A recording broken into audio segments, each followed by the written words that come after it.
Thank you, Chairman. Thank you for allowing me to wave on this afternoon. The U.S. Secret Service investigates a variety of cyber-related criminal activity, including the illicit use of digital assets through its global network of 44 cyber fraud task forces.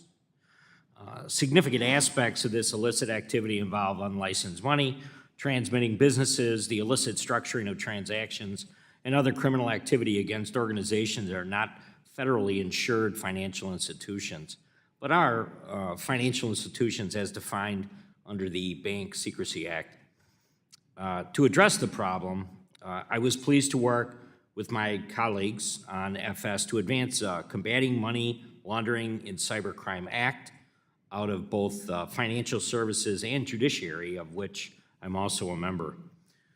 The bill would harmonize criminal and banking statutes and clarify the Secret Service's investigative authority over crimes related to illicit digital asset transactions.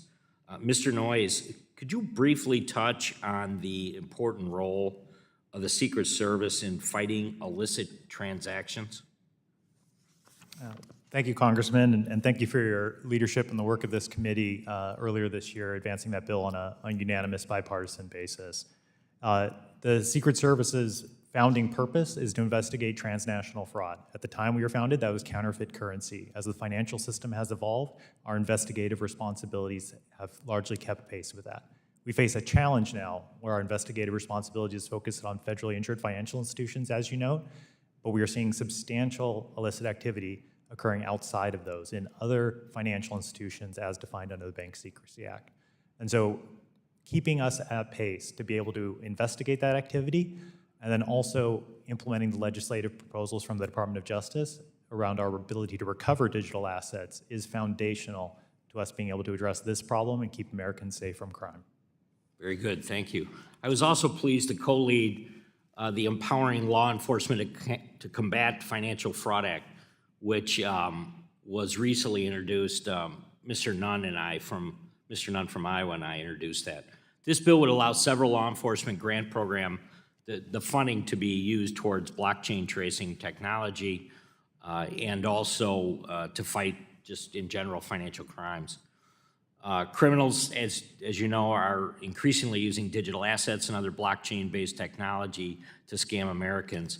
Usually, again, unfortunately, elderly, and it's a significant amount of money oftentimes. So many of these crimes do not reach the threshold for federal intervention, and state and local have limited resources in this area. So, but to Ms. West, can you discuss how blockchain can be an effective tool for law enforcement to curb illicit activity, even when privacy coins and other tactics such as mixers are being used?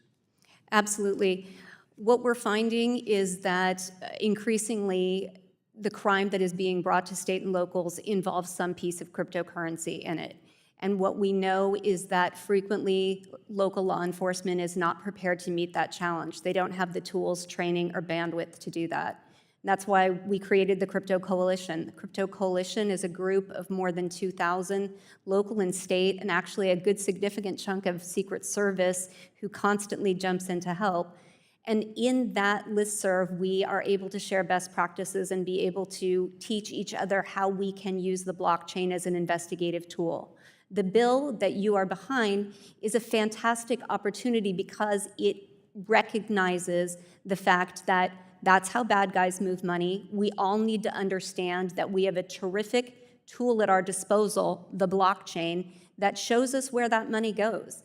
And that using commercially available tools, we are able to trace through mixers. We are able to trace through a lot of the obfuscation that bad guys put in our way. And so we want to make that tool available to law enforcement. If that's how bad guys are moving money, we need to know how to trace it and how to get it back into the hands of our victims. So your bill is invaluable. Thank you. Thank you all for being here. I yield back, Chairman.